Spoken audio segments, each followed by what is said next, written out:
बार्शी टाकळी ग्रामीण रुग्णालयात अधिकाऱ्यांनी अचानक एक सूचना लावली आणि वादाला सुरुवात झाली। रुग्णालय परिसरात विना परवानगी फोटो किंवा व्हिडिओ काढण्यास बंदी घालण्यात आली आहे।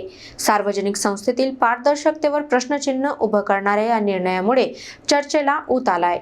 अकोला जिल्ह्यातील बार्शी टाकळी ग्रामीण रुग्णालयात एका छोट्याशा सूचनेने मोठा वाद पेटलाय। रुग्णालय प्रशासनाने परिसरात फोटो किंवा व्हिडिओ काढण्यावर बंदी घातल्याचं नोटीस बोर्डवर लावलं आहे। हा परिसर सार्वजनिक मालमत्ता, नागरिकांच्या पैशातून उभा राहिलेला, मग पारदर्शकतेला घाबरण्याचं कारण काय? ही सूचना पाहताच स्थानिक स्तरापासून सोशल मीडियापर्यंत चर्चा सुरू झाली आहे। रुग्णालयातील सुविधा उपलब्ध आहेत की नाही, औषधे येतात का नाहीत, डॉक्टर वेळेवर येतात का, हे सर्व दाखवणं गुन्हा कसं?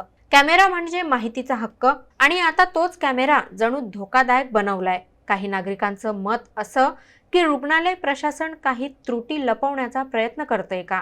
कारण पारदर्शकता कमी झाली की गोंधळ आणि भ्रष्टाचार वाढतो। रुग्णालयात येणारा रुग्ण आधीच त्रस्त असतो, त्याला सेवा मिळणं गरजेचं, कॅमेरा रोखणं नाही। रुग्णालय प्रशासनाकडून या निर्णयामागचं स्पष्ट कारण अद्याप देण्यात आलेलं नाही, त्यामुळे संशय अधिक वाढलाय। स्थानिक नागरिकांची मागणी आहे की फोटो व्हिडिओ बंदी ऐवजी व्यवस्था सुधारावी, कारण हे रुग्णालय लोकांचं आहे आणि हक्कही लोकांचाच आहे।